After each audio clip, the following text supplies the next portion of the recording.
Bueno, buen día para los presentes y las presentes. Hola Buen Luisina, ¿cómo te día. va? ¿Cómo va? Muy bien, por suerte. Somos poquitos por ahora, ¿eh? Es una reunión Sí, íntima casi, ¿eh? Que tenemos acá. Pero bueno, qué raro, porque vamos, falta poco para el parcial. falta poquito.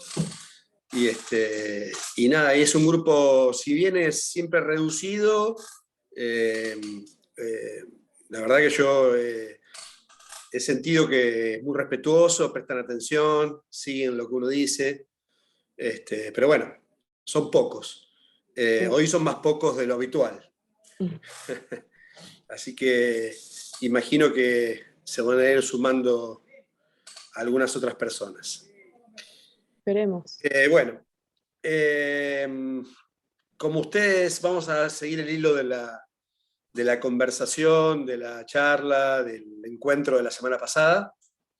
Lo que yo hice la semana pasada fue introducirlos en la unidad número 5 del programa de la materia y les expliqué que esa unidad versa sobre lo que nosotros denominamos los diversos ángulos de crítica al capitalismo, ¿sí? Pues ahí lo que nosotros pasamos revista es a Disculpen, distinto... interrumpo para ¿Sí? avisarles que hablé con el BEDEL para que le pasen el administrador. Así pueden detener la grabación y todo.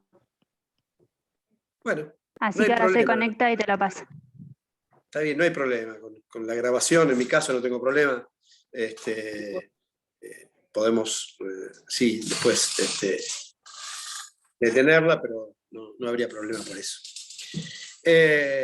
Bien, decía que lo importante es que entender el sentido de esa unidad que refiere, reitero, a los diversos ángulos de crítica que se le van a formular a ese nuevo modo de producción, ¿no es cierto?, que emerge con total nitidez, sobre todo a partir del siglo XIX, ¿no es cierto? Porque, bueno, nosotros ya sabemos que en los siglos anteriores, siglo XVII, siglo XVI, siglo XVIII, digamos, el capitalismo está en ascenso, pero todavía está allí, digamos, combatiendo contra la vieja sociedad feudal y esa disputa entre esos dos modos de producción solamente se va a saldar definitivamente precisamente a partir del siglo XIX. Y cuando el capitalismo muestre cuáles son,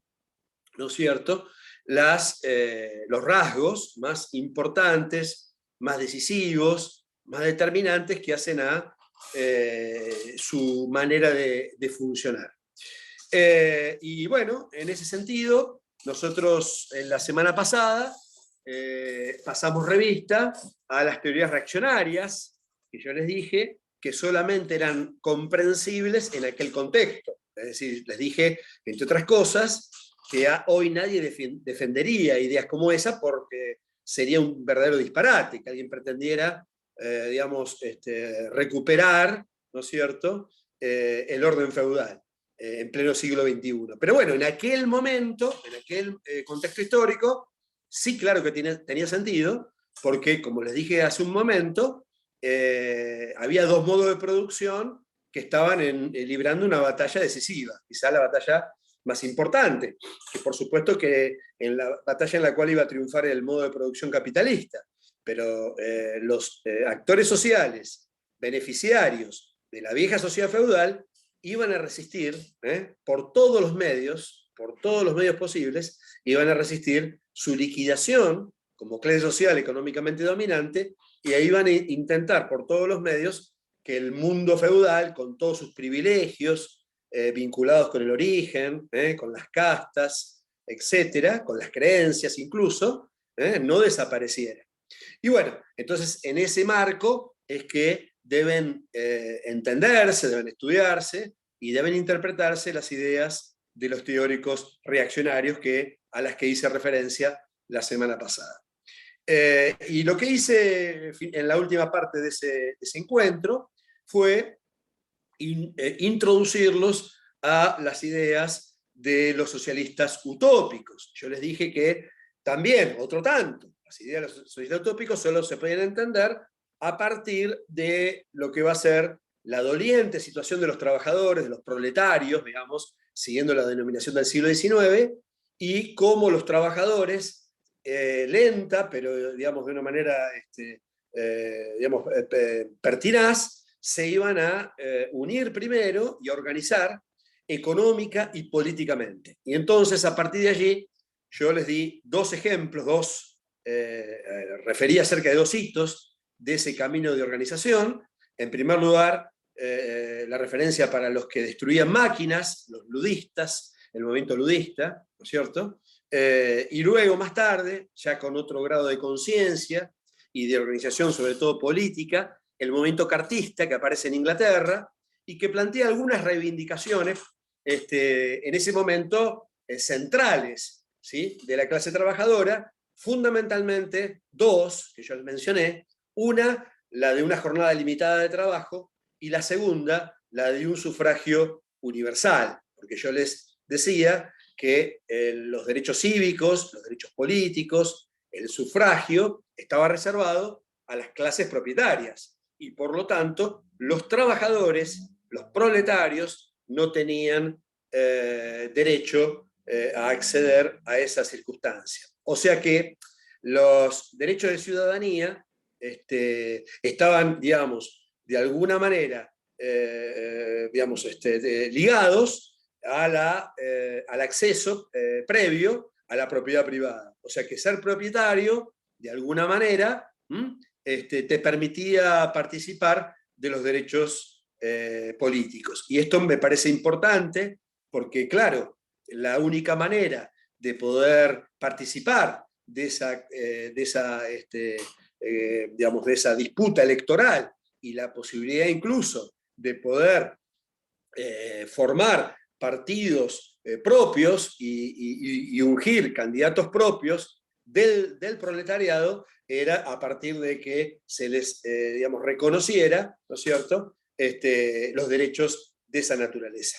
Así que bueno, estamos en ese marco, tenemos el ludismo primero, tenemos el cartismo luego, y a partir de ahí es que surgen las ideas de los socialistas utópicos. Los socialistas utópicos van a marcar una contradicción, ¿sí?, con la bandera de lo que había sido las ideas de la burguesía en Francia.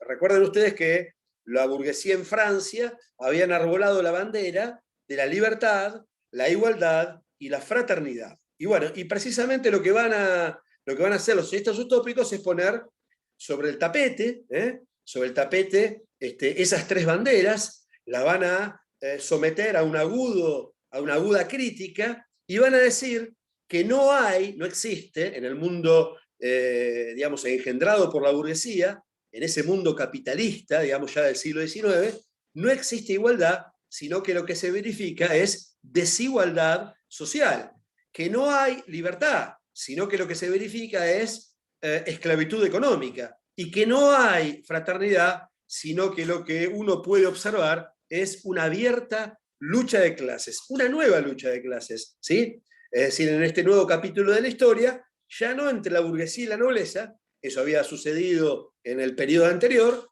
sino ahora una nueva lucha de clases entre la burguesía y los trabajadores. Y eso es lo que primero ponen sobre el tapete, lo que primero ponen blanco sobre negro, y entonces en ese sentido es un gran aporte que le hacen a la teoría socialista, porque vamos a ver después que el socialismo científico, que es la teoría subsiguiente que vamos a analizar, digamos, se nutre, se va a apoyar, va a recoger muchos de los aportes que le van a hacer los socialistas utópicos a esta teoría, digamos, el socialismo en general, digamos, ¿no?, a esta doctrina socialista en general.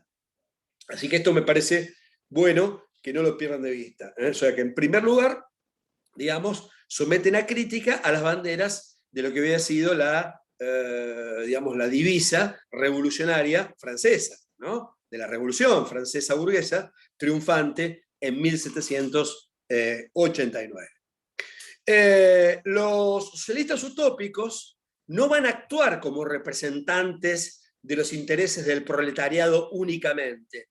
No se proponen emancipar primero a la clase trabajadora, eso sí van a hacer los socialistas científicos, sino que por el contrario se van a erigir o van a pretender ser los representantes de toda la humanidad. ¿Está? O sea que en ese sentido, digamos, se parecen mucho a los, digamos, a los hombres ilustrados del siglo XVIII, que precisamente lo que pretendían era instaurar de manera eterna, como si esto fuera posible, el reino de la justicia y de la razón. ¿Sí? Bueno, los socialistas utópicos, digamos, de alguna manera replican, ¿no es cierto?, esta idea, no se presentan como representantes únicamente de los trabajadores, sino que pretenden de golpe redimir, ¿no es cierto?, liberar a toda la humanidad, a toda la humanidad. Esta es otra característica de estos socialistas.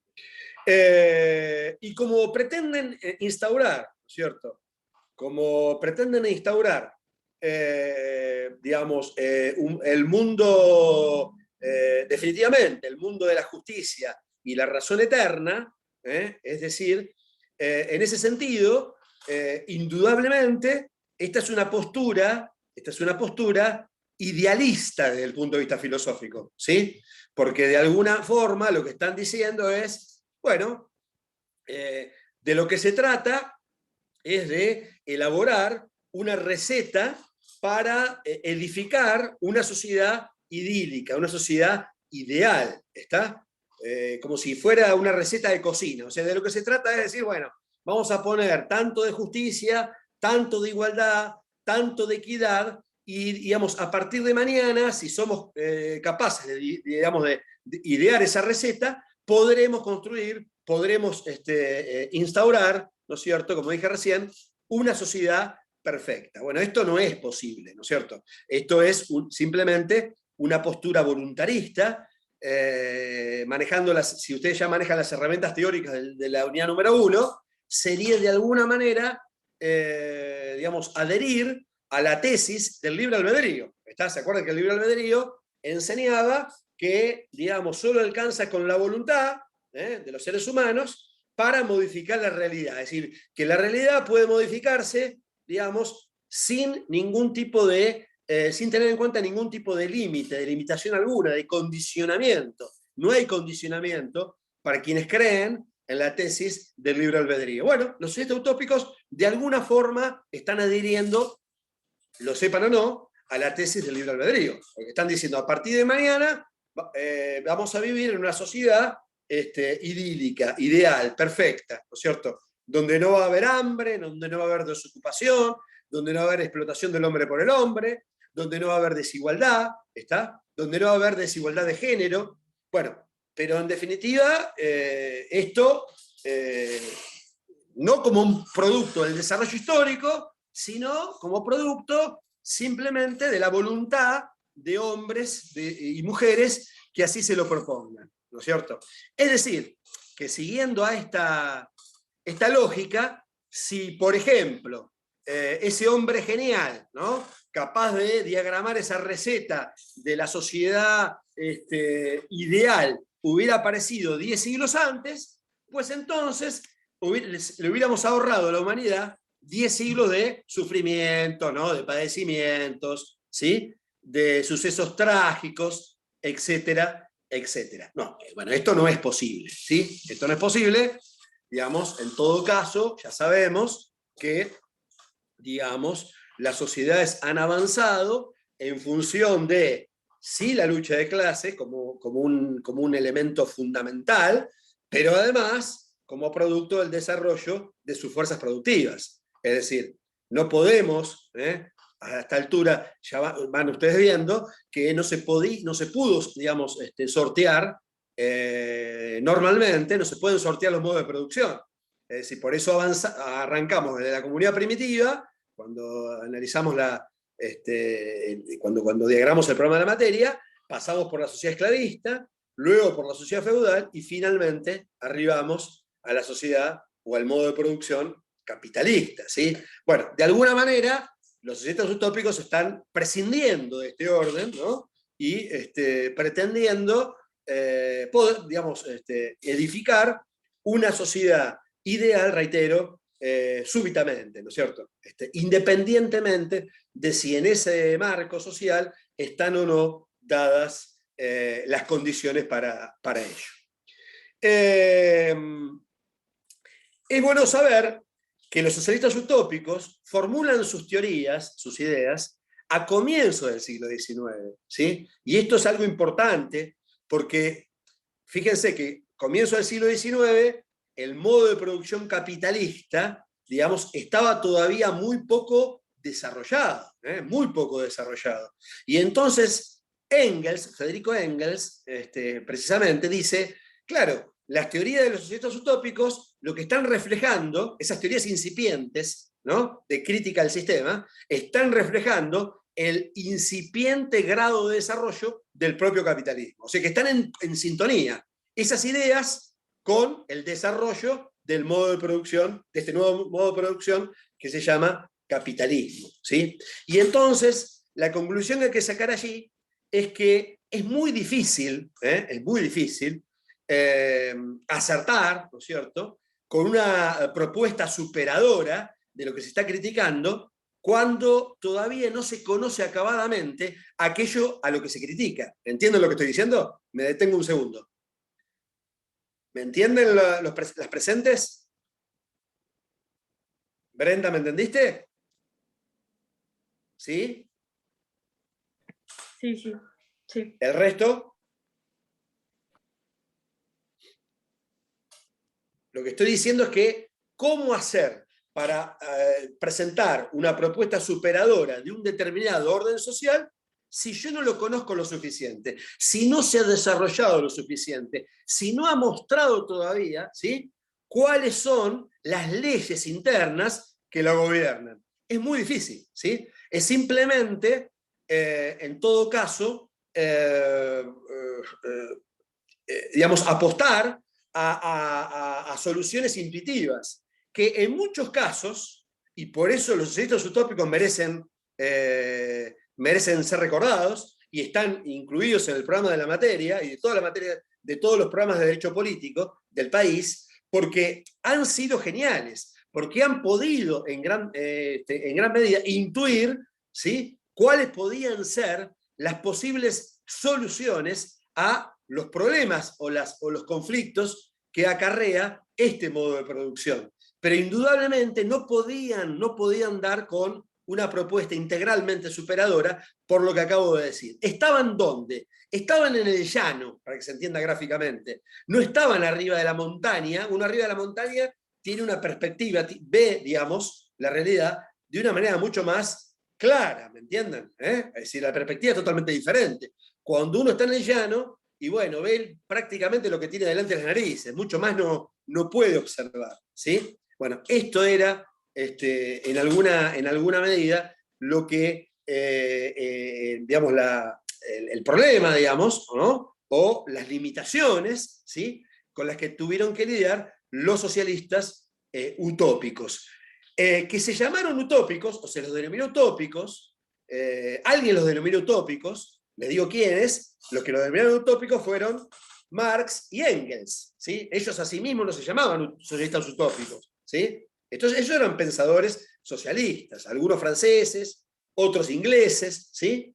Eran socialistas, digamos, de un socialismo incipiente, un socialismo, vamos a llamarle primigenio, como primigenio era todavía el modo de producción, o originario, era el modo de producción capitalista por entonces. Marx y Engels, a propósito de ese idealismo filosófico, de esa creencia en el libre albedrío, los van a denominar socialistas utópicos, justamente dando cuenta de que prescinden, ¿sí?, prácticamente del análisis científico de la sociedad capitalista a la que pretenden superar, a la que pretenden reemplazar.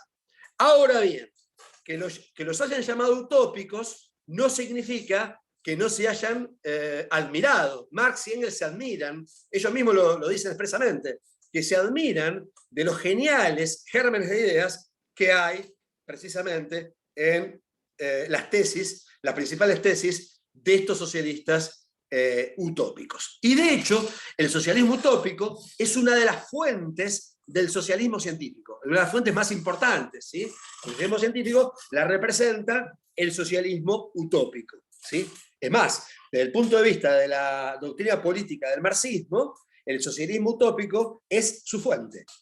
Es su fuente. Ahora voy a volver sobre el particular cuando ya me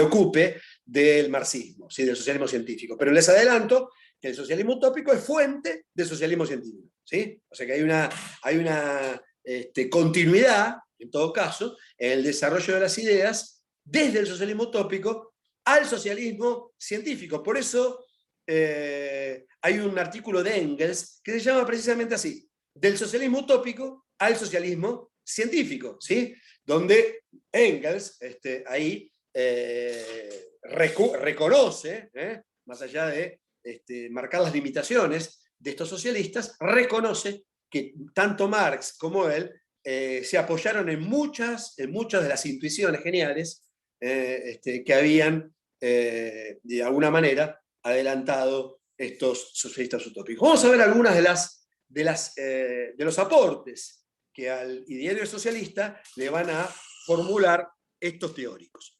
Nosotros normalmente hay más, pero en el programa recordamos a 3 de ellos, ¿sí? Que ustedes tienen que conocer. 2 son franceses y el otro es inglés. La referencia es para Saint-Simon, Enrique Saint-Simon, que es francés, Charles o Carlos Fourier, que también es francés, y finalmente Robert Owen, o Roberto Owen, que es inglés. Son los 3 teóricos los 3 utopistas a los que vamos a dar,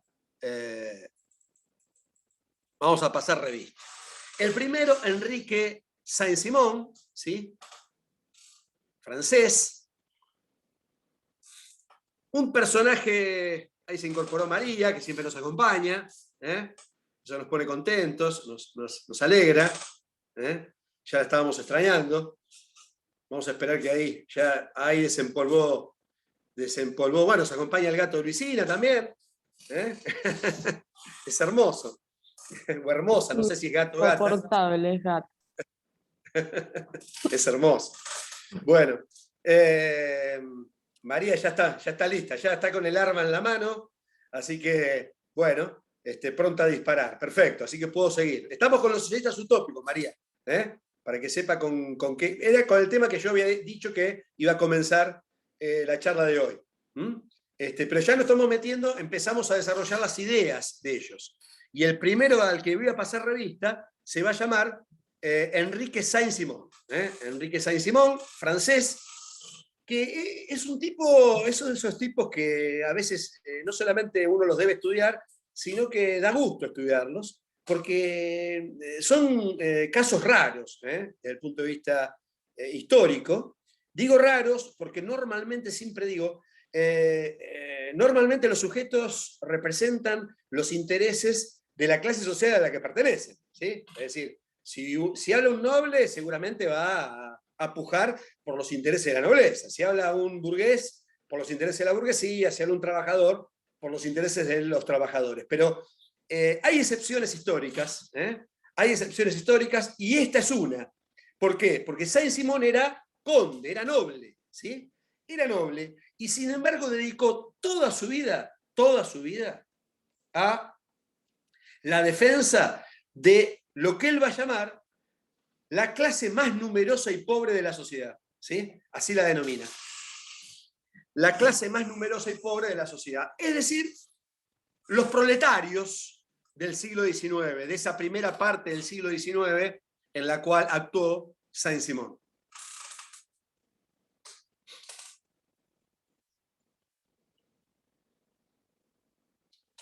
Saint-Simon escribe un texto a comienzo del siglo XIX, cuando está amaneciendo el siglo XIX, año 1802, que se llamó Cartas Ginebrinas o Cartas desde Ginebra.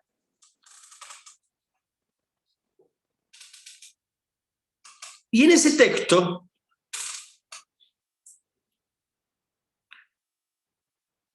se va a proponer caracterizar a la Revolución Francesa. Importante lo que va a decir ahí, muy importante. Hasta ese momento había acuerdo, digamos, que la Revolución Francesa había significado la lucha de clases entre la nobleza y la burguesía. O sea, la nobleza versus la burguesía. No había dudas al respecto. Y Saint-Simon, en su texto Cartas Ginebrinas o Cartas desde Ginebra, es lo mismo, va a procurar examinar un poco más detenidamente esa contradicción de clase y va a decir que a lo que se dio en llamar burguesía genéricamente en 1789, en realidad era lo que también se denominaba el Estado llano o tercer Estado. Es decir, que dentro de ese paquete llamado Estado llano o tercer Estado,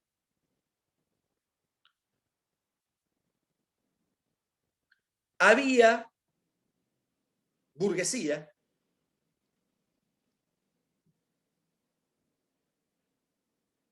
pero esa burguesía no era homogénea. Había alta burguesía, había mediana burguesía,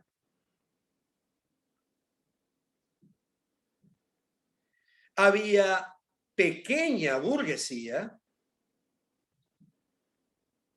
y además de la burguesía, alta, mediana o pequeña, también militaban en ese bando, en el bando este del tercer Estado, o el Estado llano, lo que precisamente Saint-Simon va a llamar los desposeídos.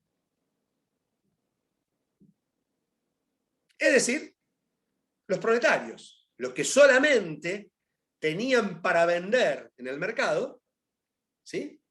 Despojados de sus tierras los campesinos, arruinados los artesanos y devenidos en obreros asalariados, ¿sí? Solamente tenían para vender su fuerza de trabajo, ¿sí? Su fuerza de trabajo. Ustedes saben que hasta el día de hoy, un asalariado es aquel que solamente tiene para vender en el mercado su fuerza de trabajo, a cambio de un precio que hoy se denomina salario. ¿Sí? Y entonces dice, claro, en ese momento, en 1789, lo que se había constituido frente a la nobleza, entonces, era una alianza de clases. Una alianza de clases. Una alianza táctica de clases. Yo soy proletario, yo soy un desposeído, y me uno con Brenda, que es burguesa, y con Luisina, que es burguesa, y con María, que es burguesa, ¿sí? Una es pequeña, otra es mediana, la otra es alta. ¿Por qué? Porque todos tenemos un enemigo en común, que se llama aristocracia, se llama nobleza. ¿Entienden cómo es? ¿Sí? Entonces, como el enemigo principal es la nobleza, con lo que hay que terminar es con la nobleza. Por eso establezco esa alianza. Por eso me uno, ¿sí?, a las distintas fracciones de la burguesía.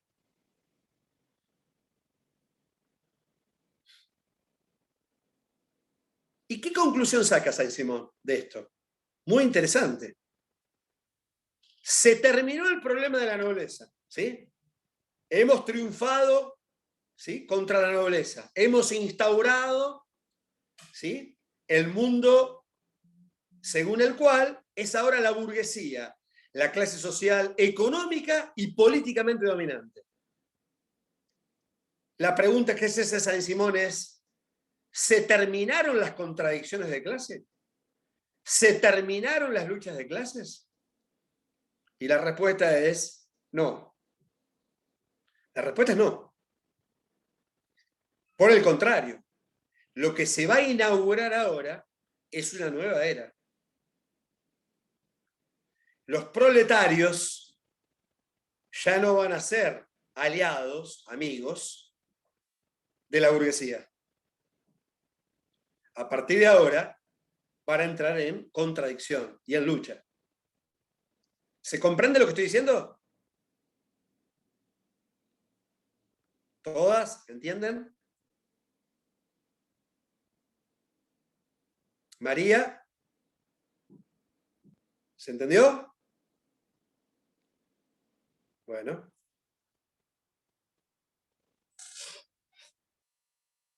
Así que esta es el primer gran aporte que le hace Saint-Simon a la teoría socialista, ¿sí? La idea de que acá no hemos terminado con la lucha de clases, no hemos terminado con el conflicto de clases, por el contrario, hemos inaugurado, hemos iniciado un nuevo capítulo, ¿sí? En la historia, digamos, de la liberación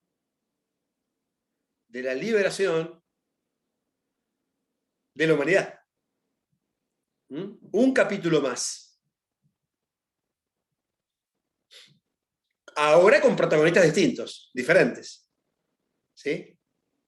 Los protagonistas propios de un nuevo modo de producción, que se llama capitalismo. Yo le dije que este era un sujeto raro, porque era noble, pero rompe con su clase social. Si una clase parasitaria en la historia de la humanidad, si una clase, digamos, que no trabajó en la historia de la humanidad, esa fue la nobleza.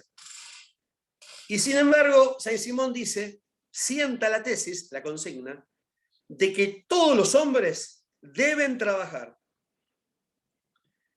Todos los hombres deben trabajar. Y precisamente, este es un disparo que va directamente al corazón de la nobleza.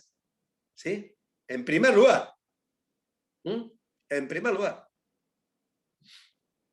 Dice Saint-Simon, en cualquier sociedad existen dos clases de hombres. Los que trabajan y los inútiles, a los que también llama parásitos. Yo creo que estas ideas de Saint-Simon nos acompañan hasta el día de hoy. ¿Sí? Hasta el día de hoy.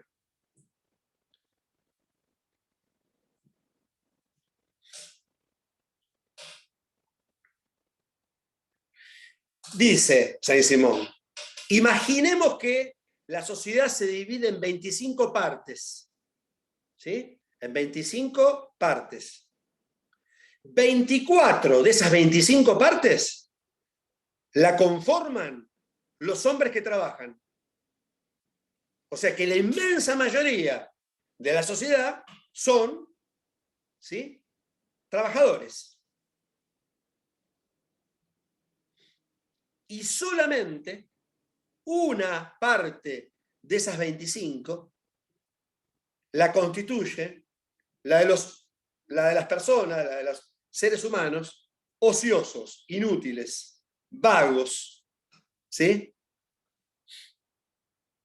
¿Quiénes son los ociosos? ¿Quiénes son los parásitos, a juicio de Saint-Simon?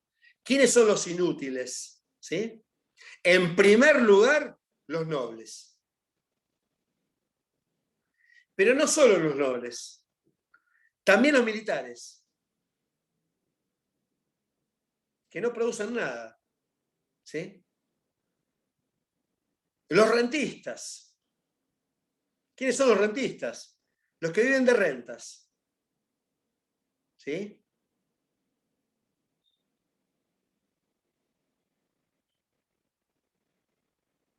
En cuarto lugar, los funcionarios públicos. Los funcionarios públicos. Y por último, caímos en la volteada, ¿sí?, con Luisina, los legistas, es decir, los abogados y abogadas.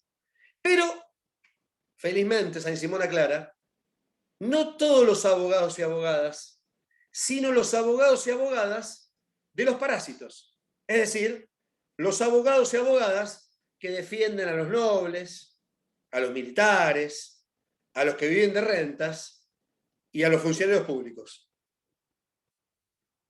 ¿Sí?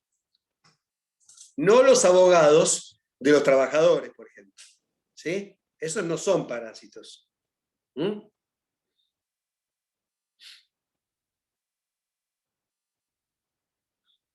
Saint-Simon dice que, o predice, mejor dicho, que la política es la ciencia de la producción. Esto es muy importante, porque lo que está diciendo, ¿sí?, es que la política está subsumida en la economía. O dicho en otros términos, algo que ustedes ya manejan, que la situación económica es la base de las instituciones políticas. Esto es el juego que después van a desarrollar Marx y Engels de una manera mucho más afinada entre estructura económico-social, ya saben ustedes, y superestructura político-jurídica ideológica, ¿sí? Y ustedes ya aprendieron que es la estructura económico-social la base, ¿sí?, que explica, en buena medida, la superestructura política, ¿sí? Bueno, esto lo anticipa Saint-Simon. Lo anticipa Saint-Simon. Estas son algunas de las ideas de Saint-Simon, de los aportes de Saint-Simon que quiero que conozcan. Vamos a pasar ahora a Fourier, Carlos Fourier, también francés. Fourier, hijo de un comerciante, o sea, hijo de un burgués, de un pequeño burgués, ¿sí?, un pequeño comerciante.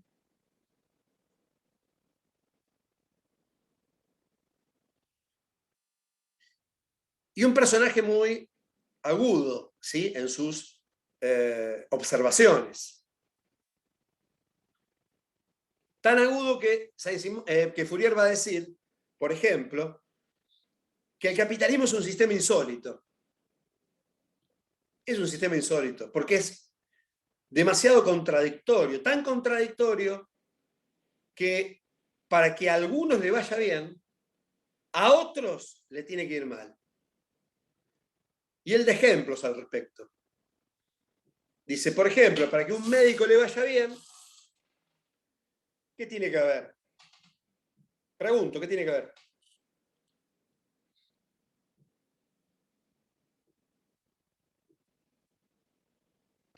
Enfermos. Claro, enfermos. O sea que para que a un médico le vaya bien, tiene que haber enfermos. O para que un vidriero le vaya bien, a alguien se le tiene que romper un vidrio. ¿Está bien? O sea, qué sistema insólito, que lo que resulta bueno para unos, ¿sí?, al mismo tiempo, como si fuera un polo contrario, eso mismo resulta malo para otros u otros. ¿Sí?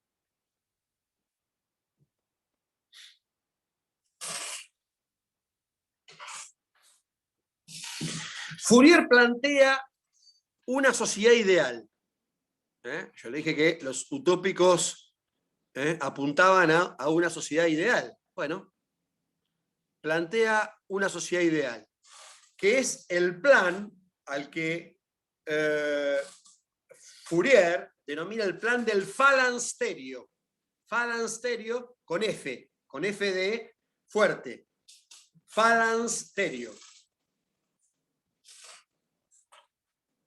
¿Qué es lo mismo que decir falange? Las falanges son los falansterios de Fourier, ¿sí? Los falanges, como las falanges de los dedos de la mano, ¿sí? Es lo mismo. Así lo denomina, ¿sí?, a este plan. ¿Qué es esto del falansterio o las falanges? Bueno, eran colonias que él propone, las cuales propone, digamos, esta vida próxima, en esta suerte de sociedad ideal, colonias, ¿no es cierto?, establecimientos que eran industriales y agrarios al mismo tiempo, donde vivía un determinado número de personas, ¿sí? Él decía concretamente 1.600, 1.700 personas en cada falansterio, en cada colonia, en cada edificio común, Es lo mismo, son sinónimos de lo que estoy diciendo. ¿No es cierto? ¿Y qué había que hacer en esas colonias? ¿Qué debían hacer esas 1.600 o 1.700 personas? Repartirse las tareas de acuerdo a su gusto personal. Repartirse las tareas de acuerdo a su gusto personal. Es decir, que aquí introduce una idea muy interesante. Sobre todo si uno, digamos, reflexiona hoy, ¿no? Hoy vivimos en un mundo donde lamentablemente el 98% probablemente de los seres humanos desempeñan una tarea, digamos, que no desean, una tarea que no les causa placer, ¿sí? Desempeñar. ¿Por qué? Porque, bueno, en general, los trabajadores deben emplearse, ¿sí? Bajo cualquier condición para sobrevivir, ¿sí? Y entonces, muchas veces, no desempeñan una tarea que les resulta placentera. Bueno, no, acá Fourier dice, vamos a repartir las tareas de acuerdo al gusto personal. Esto es importante. Les pregunto por qué. Porque si alguien realiza la tarea, ¿sí? Que le gusta hacer, pregunto, ¿cuál es la consecuencia?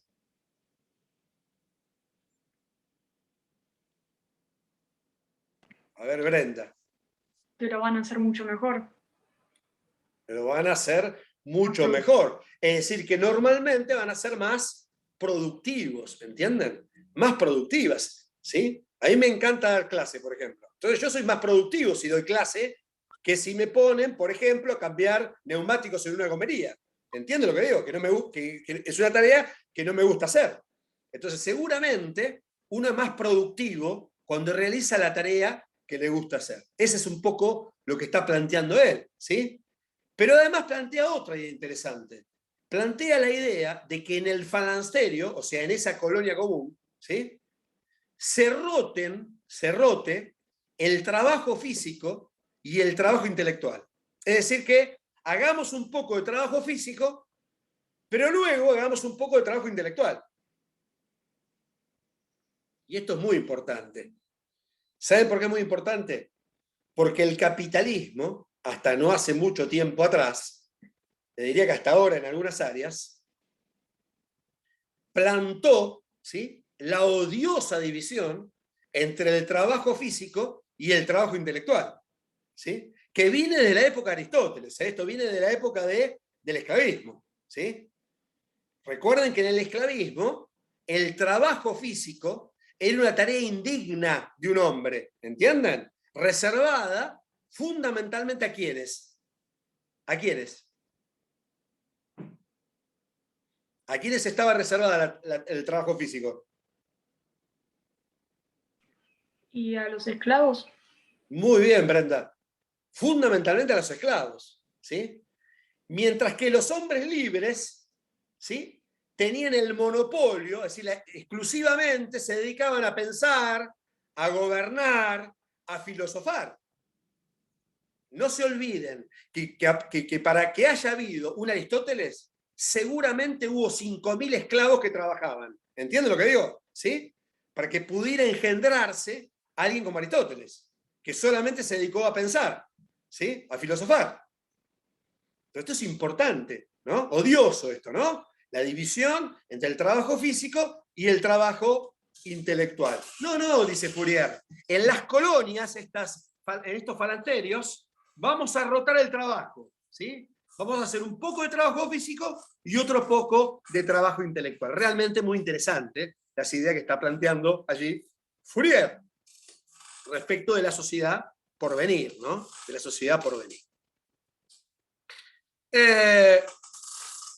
Fourier es quizás uno de los primeros teóricos socialistas que enarbola entre otras banderas, la de la igualdad de género. ¿Sí? La de la igualdad de género. Fourier va a decir, esto lo está diciendo a comienzos del siglo XIX, créanme que no lo dice casi nadie, por eso es que lo resaltamos. Fourier va a decir que el grado de emancipación de la mujer en una sociedad,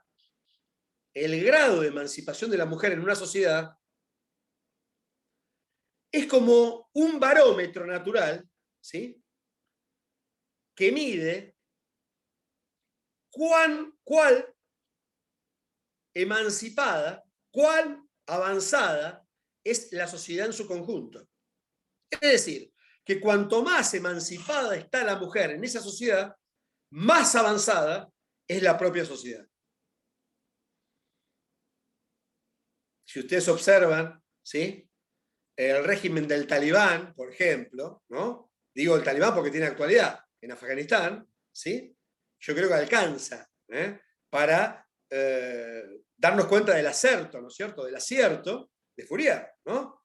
¿Cuáles son las sociedades más atrasadas? Normalmente aquellas donde la mujer está más relegada, ¿sí? Y esto, digamos, tiene rigurosa actualidad, no solamente algo que sucedía, digamos, por supuesto con mucho más crudeza en el siglo XIX, sino que aún supervive en muchos confines de la Tierra en pleno siglo XXI. No es una batalla terminada, esto es lo que trato de decir, ¿sí? Ni mucho menos. Ni mucho menos. Fourier maneja muy bien, muy naturalmente, la dialéctica como concepción filosófica. Por eso dice, entre otras cosas, que en el capitalismo la pobreza brota de la misma abundancia, ¿sí? La pobreza brota, dice Fourier, de la misma abundancia.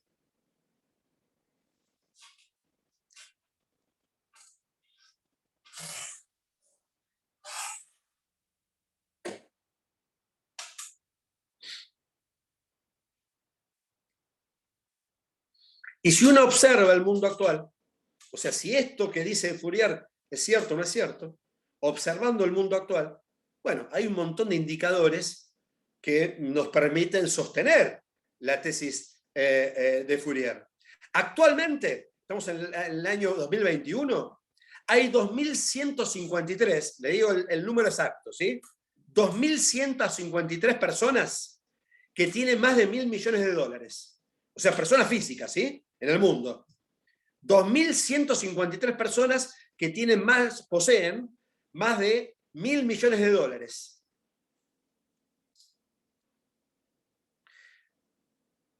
Esa riqueza, esa fortuna, es equivalente, ¿sí?, a la que reúnen juntas 4.600 millones de personas. 4.600 millones de personas. Y para que lo puedan, digamos, mensurar un poco mejor, esto equivale al 60% de la población mundial.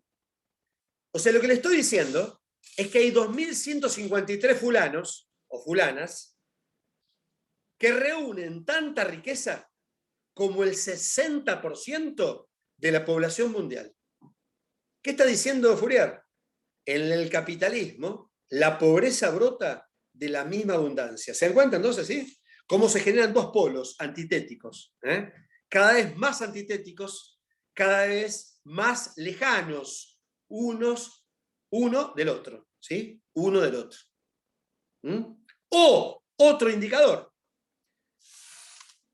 En el mundo hoy hay 816 millones de personas que padecen hambre, ¿sí? O sea, más del 10% de la población mundial padece hambre en pleno año 2021.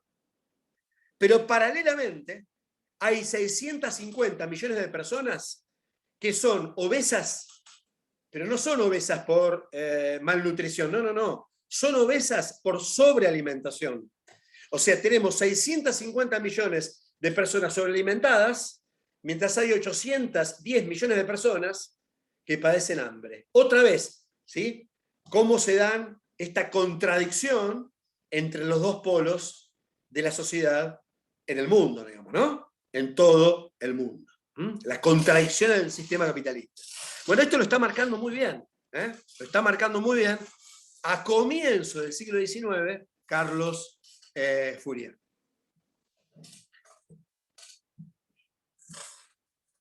Fourier va a decir, además, va a señalar, además, va a distinguir con total nitidez que una cosa son los indicadores económicos y otra cosa son los indicadores sociales.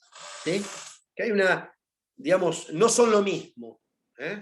Los indicadores sociales que los indicadores económicos. Por ejemplo, un indicador económico es si creció o no creció en un periodo determinado, en un año, por ejemplo, el Producto Bruto Interno en un país determinado. Eso es un indicador económico. ¿Sí? Ustedes vieron que están diciendo que el Producto Bruto Interno este año en la Argentina va a crecer el 7%. Esta es una buena noticia desde el punto de vista de la economía. ¿Sí? Es un indicador económico auspicioso. Ahora, ¿eso significa necesariamente que disminuya la pobreza? ¿Que disminuyan los que padecen hambre? ¿Que disminuya la desocupación? No, no significa eso. Porque esos son indicadores sociales a los que referí recién. ¿Entienden? O sea, una cosa son los indicadores económicos y otra cosa son los indicadores sociales. Y entonces sucede que en la Argentina el Producto Bruto Interno este año va a crecer el 7%, ¿sí? Pero lamentablemente todos los indicadores sociales, ¿sí?, son negativos. ¿Está? ¿Está claro? O sea, pueden convivir, eso es lo que trato de decir, indicadores económicos positivos e indicadores sociales negativos. Y esto que yo lo dije técnicamente, Fourier lo va a resumir genialmente, ¿sí?, en una frase. Él va a decir: cuánta riqueza en los libros y cuánta miseria en las chozas. Cuánta riqueza en los libros y cuánta miseria en las chozas. ¿Sí? La contradicción entre los indicadores económicos y los indicadores sociales.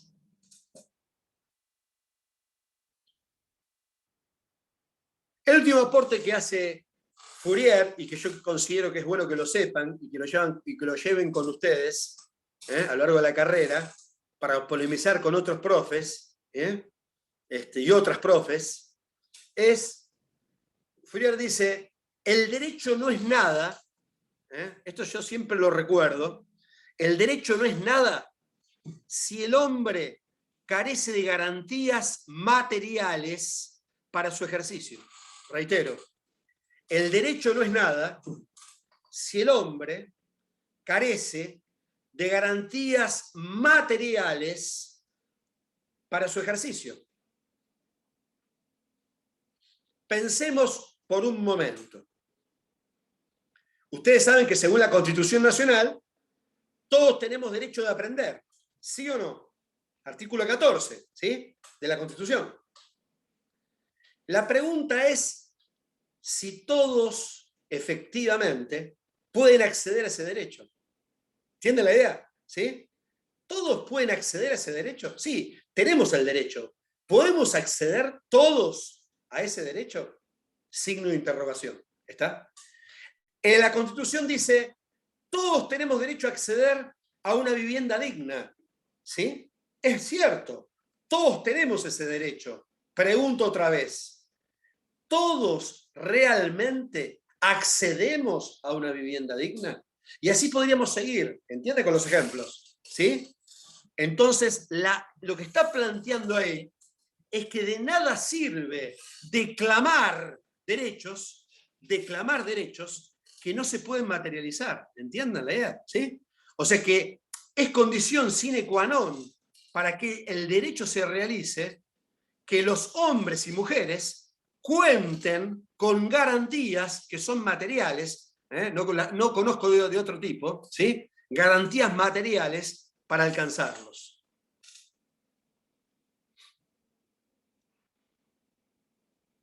Si alguna me quiere interrumpir para decir algo, en cualquier momento lo puede hacer. Se desmutea e irrumpe. Es más, me gustaría que me interrumpieran. ¿Se va entendiendo todo esto? ¿Quedan claras las ideas hasta ahora de Saint-Simon y de Fourier? Sí, me dicen. Bueno, ojalá sea así. Nos resta entonces pasar revista a un socialista utópico inglés que se llamó Roberto Owen.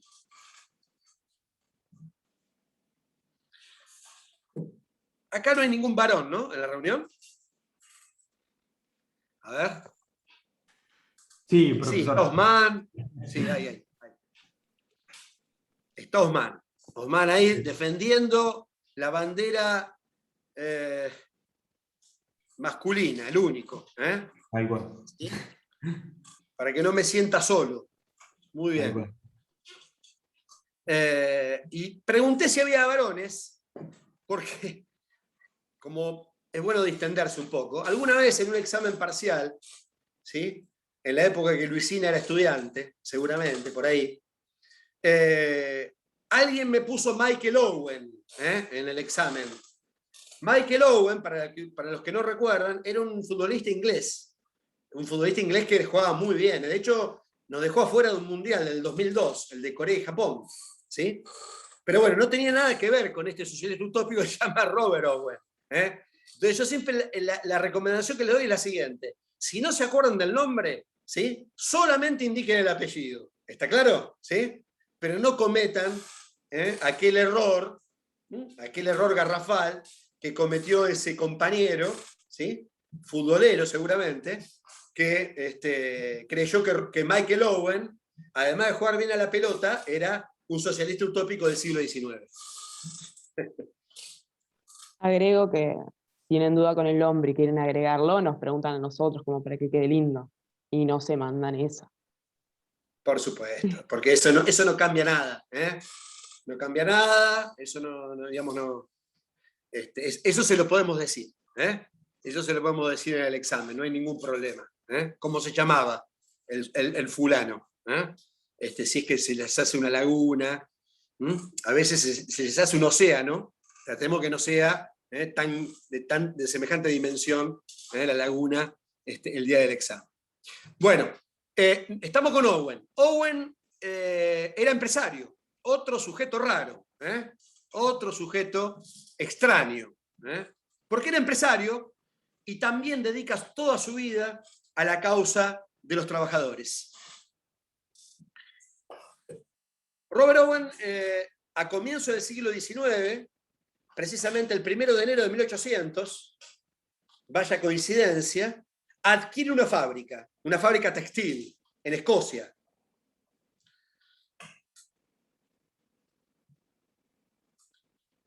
Una fábrica que tenía 2.500 obreros. Y digo el número porque después va a tener importancia algo que voy a señalar. 2.500 obreros tenía esa fábrica textil en Escocia, que compra Owen. Y lo que primero observa Owen cuando compra la fábrica, cuando adquiere la fábrica, es que existe un notable contraste entre el estado de las máquinas de la fábrica que acaba de comprar y el estado de los trabajadores, de los obreros. Mientras las máquinas aparecen resplandecientes, relucientes, ¿sí? Impecables,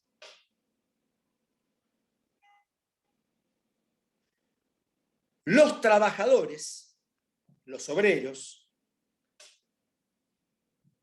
estaban mal alimentados, eran normalmente analfabetos,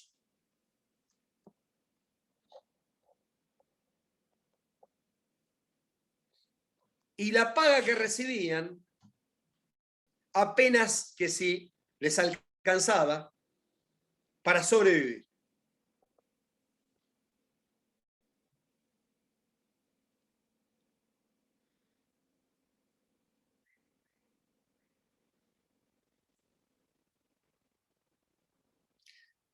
Entonces, Owen decide, ¿sí? Owen decide echar manos a la obra. Es decir, va a introducir una serie de reformas en su fábrica, reformas muy ambiciosas para la época. En primer lugar, va a instalar en su fábrica una guardería para los hijos e hijas de sus obreros y obreras. Guardería, reitero, donde dejaban a sus hijos e hijas los trabajadores de esta fábrica. Cuentan las crónicas de la época que esos niños se encontraban tan a gusto en esa guardería que era muy difícil retirarlos, ¿sí? Esto lo cuenta Engels, ¿sí? Que era muy difícil retirarlos, ¿sí? Primera, entonces, reforma que introduce en su fábrica Owen. En segundo lugar, Owen se niega a emplear trabajadores menores de 14 años de edad. En esto soy enfático, o le pongo énfasis, porque comienzo del siglo XIX, créanme que en las fábricas de Inglaterra, de Francia, etc., se explotaba el trabajo infantil concienzudamente como se explotaba el trabajo adulto. Desde muy temprana edad, ¿sí?, los niños eran empleados en las fábricas, ¿sí?, y debían soportar la sobreexplotación o la superexplotación que sufrían los adultos, exactamente la misma. Bueno, Owen se niega a emplear trabajadores menores de 14 años de edad. Y a los menores, mayores de 14 años de edad que sí emplea, les va a brindar educación en la fábrica durante la jornada de trabajo y va a pagar esas horas de trabajo. Es decir, mientras están estudiando, mientras están aprendiendo, ¿sí?, esas horas valen como si estuvieran trabajando.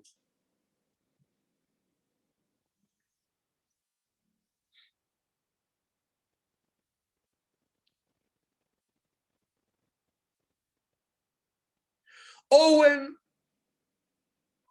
observa que la jornada de trabajo promedio en Europa es de 16 horas por día, ¿sí? Se trabaja en promedio, a comienzos del siglo XIX. Owen va a reducir la jornada de trabajo en su fábrica a 10 horas y media, que era la reivindicación de la hora de los trabajadores organizados, ¿sí? El movimiento cartista, por ejemplo, en Inglaterra, pedía eso, pedía 10 horas y media. Bueno, Owen lo hace sin que se lo pidan. ¿Está? Reduce la jornada de trabajo a 10 horas y media por día.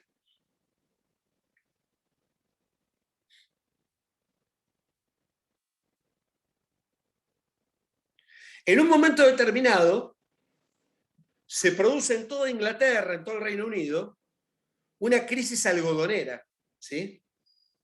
Ustedes saben que en cualquier fábrica textil, el algodón es el insumo, ¿sí?, esencial, digamos, ¿no?, para poder producir. Bueno, esto de que haya una crisis algodonera va a provocar, va a hacer que Owen deba cerrar la fábrica durante 4 meses. Owen paga los salarios durante los 4 meses. Y esto lo resalto porque no tenía ninguna obligación legal de hacerlo, ¿entienden? Todavía no existía, ni por asomo, lo que más tarde vamos a conocer con el nombre de derecho laboral, derecho al trabajo, ¿sí? O sea, no había ninguna obligación legal. Esto lo está haciendo espontáneamente, lo hace porque quiere hacerlo, en definitiva. Y entonces, llegado a este punto, cuando introduce todas estas reformas, ¿qué es lo que observa Owen?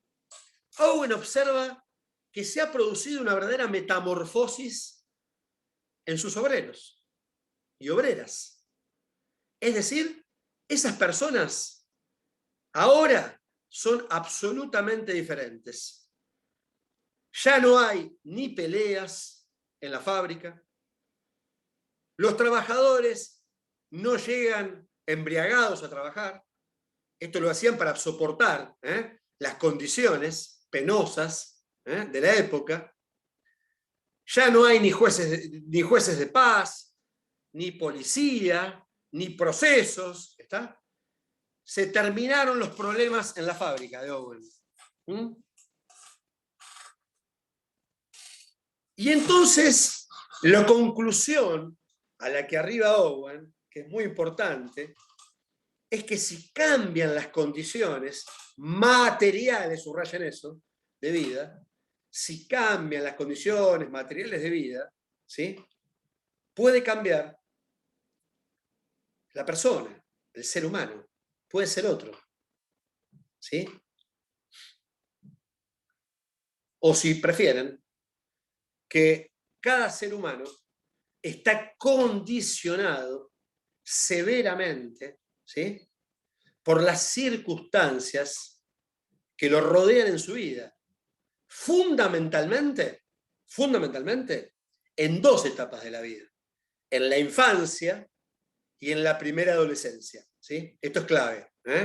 Las circunstancias que rodean a las personas en la infancia y en la primera adolescencia. Casi que determinantes esas condiciones, esas circunstancias.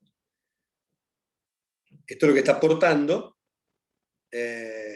Owen.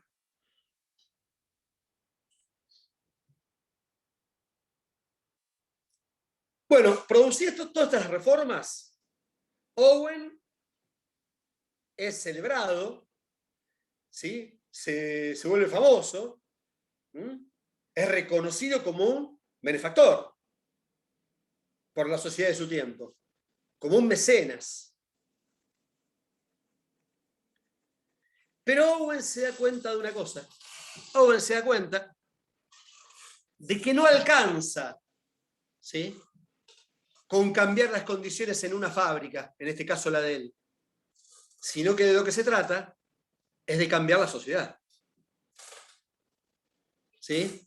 Y entonces, ¿qué va a hacer Owen? Owen le va a proponer a sus colegas empresarios que sigan su ejemplo. ¿Cómo creen que le fue? Se ríe María. Yo me río con María. A ver, ¿cómo creen que le fue a Owen? Cuando le toca la puerta a los colegas y le dicen, sigan mi ejemplo. ¿Qué les parece? ¿Cómo le fue? Y muy bien, no creo. No, ¿no?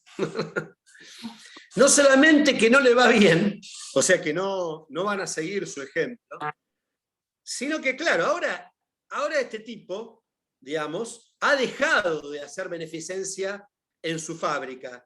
Ahora lo que está pretendiendo, ¿sí?, es modificar la sociedad.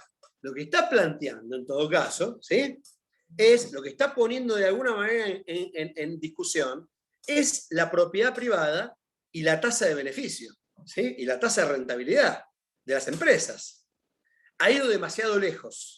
Por lo tanto, ahora ya no es un mecenas, ya no es considerado un benefactor, sino que va a ser tildado de un sujeto peligroso y va a ser perseguido políticamente, ¿sí? Va a ser perseguido.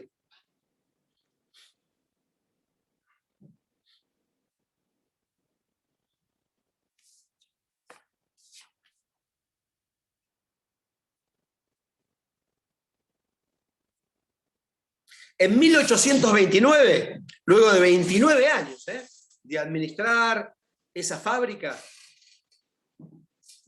Owen se arruina. Y claro, era lógico, no podía competir, ¿sí?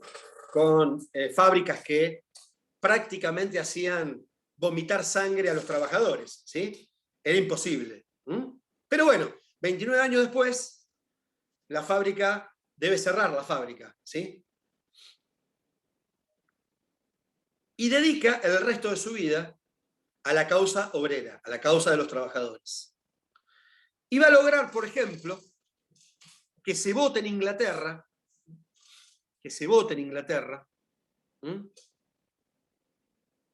la primera ley que va a reducir la jornada de trabajo de los menores, de los niños.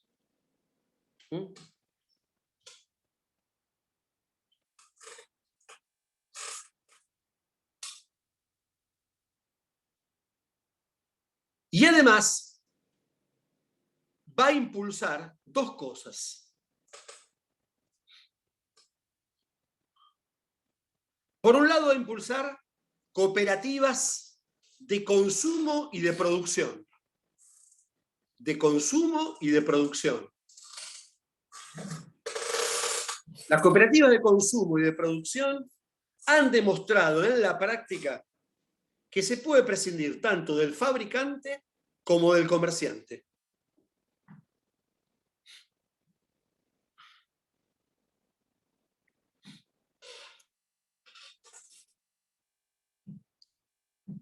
Reitero, cooperativas de producción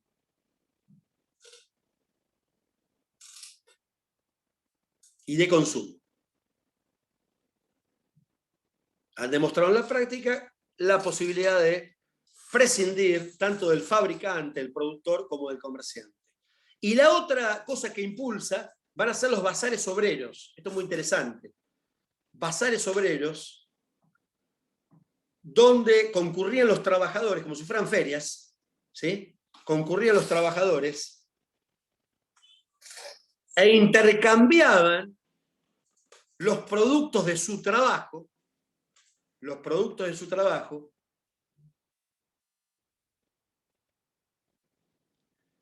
tomando como medida de valor, para poder, digamos, mensurar, digamos, cómo hacer el intercambio, ¿sí? Tomando como medida de valor la hora de trabajo. Es decir, que lo que estaban allí intercambiando era tiempo de trabajo. ¿Se entiende lo que digo? Cuando intercambiaban, por ejemplo, una prenda, una prenda, ¿sí? Por, digamos, un recipiente, bueno, la prenda son 2 horas de trabajo, el recipiente es media hora de trabajo, ¿sí? O sea que en definitiva la hora de trabajo era lo que mensuraba, lo que permitía medir, ¿sí? Esos intercambios, de manera tal que nadie, ¿sí?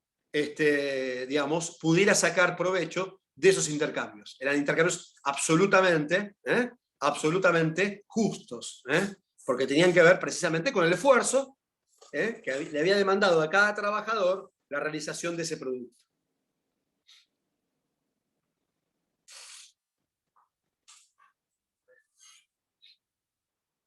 Bueno, con esto vamos a terminar con el socialismo utópico.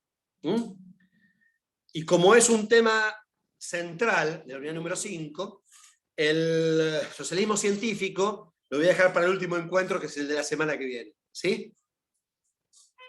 Pueden desmutearse, cualquier pregunta que me quieran hacer, alguna cosa que no hayan entendido. Si entendieron, díganmelo, porque también me pongo contento. Nos ponemos contentos con Luisina.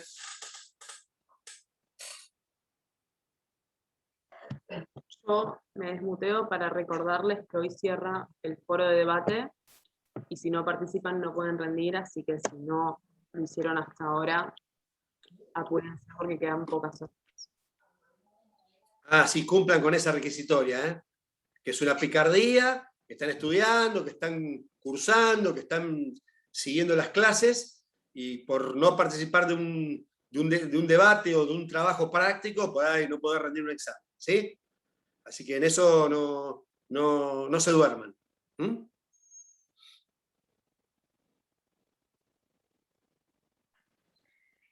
La verdad yo entendí todo, profe.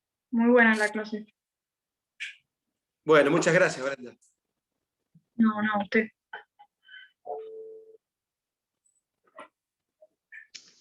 María, ¿querés decir algo?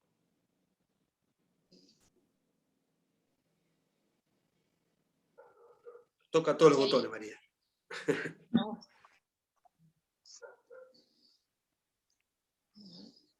No la escucho, María. No, ahora se muteó. Habilite el micrófono. A ver, ahora. A ver, ahora. Ahora está. No, ahora sí. No toque más nada. Hable, a ver. Profesor, no sé si me escucha. Perfectamente.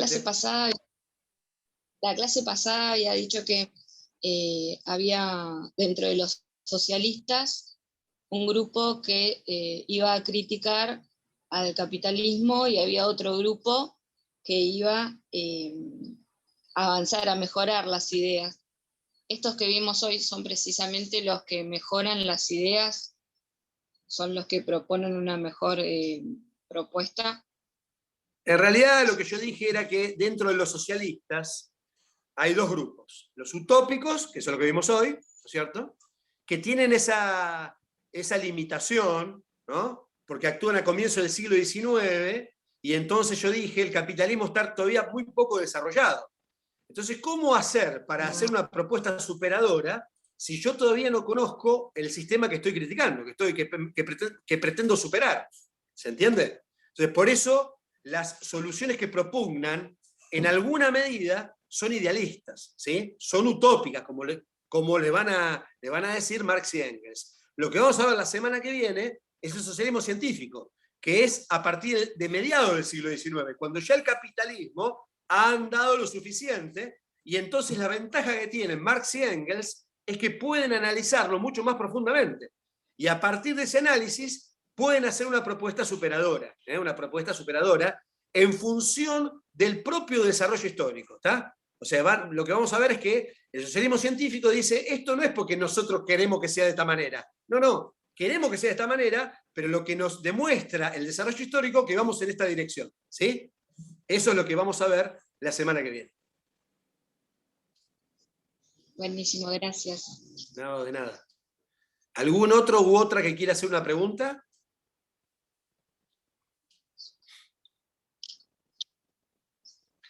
Bueno, las despido a todos y a todas, y bueno, que tengan un buen fin de semana y sigan estudiando, sigan leyendo, sigan llevando la materia al día, que es la mejor manera de que vaya todo bien, ¿sí? Bueno, profe, muchas gracias. Hasta luego. Chao, hasta luego. Suerte. Chao, hasta luego.